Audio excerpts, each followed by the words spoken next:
અમારા આમ આદમી પાર્ટીના ધારાસભ્ય અને ગુજરાતના આદિવાસી સમાજના યોદ્ધા એવા શ્રી ચૈતરભાઈ વસાવાને ભાજપ પાર્ટીએ કાયદાનો દુરુપયોગ કરીને, કાયદાની પ્રક્રિયા સાથે છેડછાડ કરીને, ષડયંત્ર કરીને ચૈતર વસાવાને રાજનીતિમાંથી દૂર કરવાનો, ધારાસભ્ય પદેથી હટાવી દેવાનો એક આખો કાર્યક્રમ કરી અને 7 વર્ષ સુધી જેલની સજા કરાવડાવી. ચૈતરભાઈ વસાવાનો ગુનો શું છે? ચૈતરભાઈનો ગુનો આદિવાસી સમાજને જાગૃત કરવાનો, આદિવાસી સમાજના જળ, જમીન, જંગલના અધિકારો માટે લડવાનો ગુનો છે. આદિવાસીઓને વિસ્થાપિત કરવામાં આવે છે, એ વિસ્થાપિત આદિવાસીઓ માટે લડવાનો ગુનો કર્યો. આદિવાસી વિસ્તારોમાં નકલી કચેરીઓનો ભાંડા ફોડવાનો ગુનો કર્યો અને આવી રીતે સમાજ માટે, યુવાનો માટે, લોકો માટે લડવાનો એને ગુનો કર્યો છે. એ ગુનામાં 7 વર્ષ સુધી જેલની સજા એને થઈ. ગુજરાતમાં અનેક ભૂમાફિયાઓ, ટેન્ડર માફિયાઓ, કોન્ટ્રાક્ટ માફિયાઓ, હલકી ક્વોલિટીની દવાઓ પધરાવી દેનારાઓ, નકલી વસ્તુઓ બનાવનારાઓ, હજારો ક્રાઇમ કરનારા લોકો છે.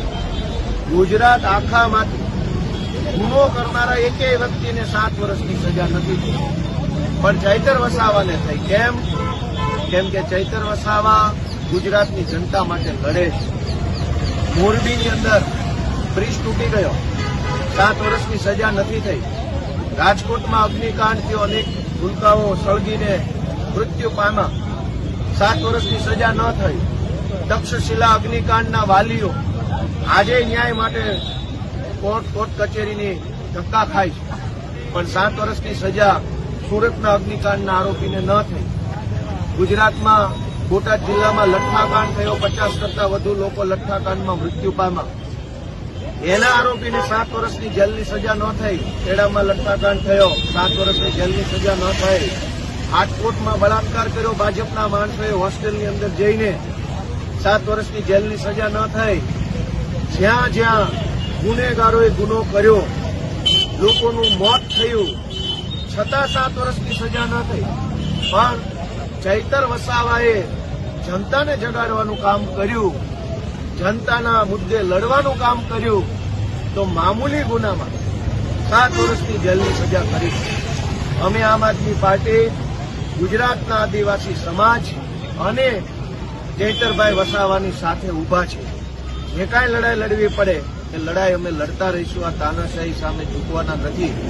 ગુજરાતભરની જનતાને અને આદિવાસી યુવાનોને એક જ વિનંતી છે કે જો તમે એમ માનતા હો કે ચૂંટાયેલા ધારાસભ્યને મામૂલી કલમોની અંદર 7 વર્ષ સુધી જેલમાં પૂરી દેવાનું પાપ ભાજપે કર્યું છે, એ વ્યાજબી નથી એવું માનતા હોય તો હું બધાને રિક્વેસ્ટ કરું છું, એક પણ મત ભાજપને ન પડવો જોઈએ. આવનારી તમામ ચૂંટણીમાં બધા જ મત આ ચૈતરભાઈ વસાવાની આમ આદમી પાર્ટીને આપવા જોઈએ.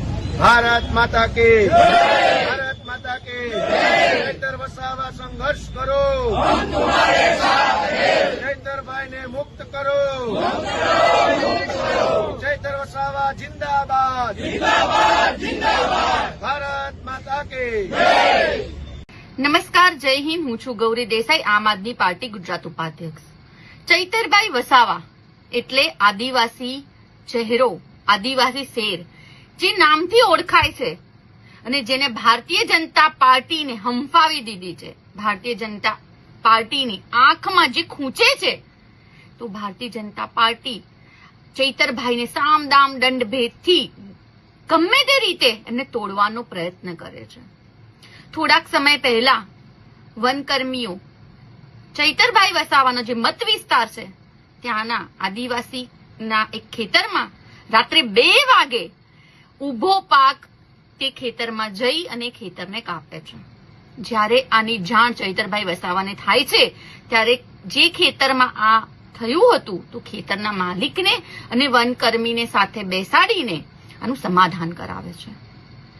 પછી આની જાણ જ્યારે ભારતીય જનતા પાર્ટીને પડે છે ત્યારે ભારતીય જનતા પાર્ટીને જ્યારે એક એવો લાહો આવી ગયો છે, મોકો મળી ગયો છે ચૈતરભાઈને નમાવાનો, દબાવવાનો, તો આ મોકાને તો જવા ના દે.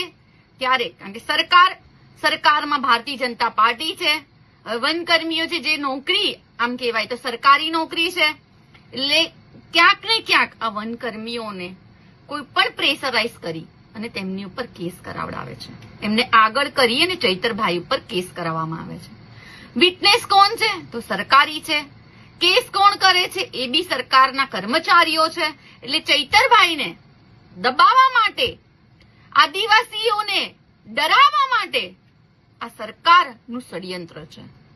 આજે જ્યારે એ કેસનો ચુકાદો નીચલી કોર્ટમાં આવ્યો છે, ચૈતરભાઈ સાથે સાથે ત્યાં આદિવાસી લોકો અને તેમના પરિવારને 7 વર્ષની સજા આપવામાં આવી છે.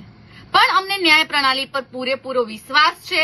આમ આદમી પાર્ટી ચૈતરભાઈ અને દરેક આદિવાસીઓ સાથે મળી અને ઉપલી કોર્ટ સુધી અમે જઈશું અને 100% ન્યાય પ્રણાલી પર વિશ્વાસ છે કે અમને ન્યાય મળશે.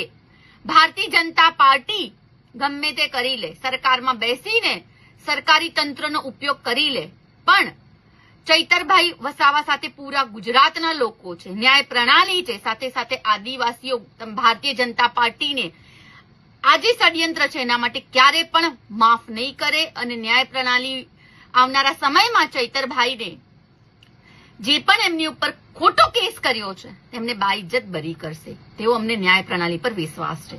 જય હિન્દ, જય જય ગરવી ગુજરાત.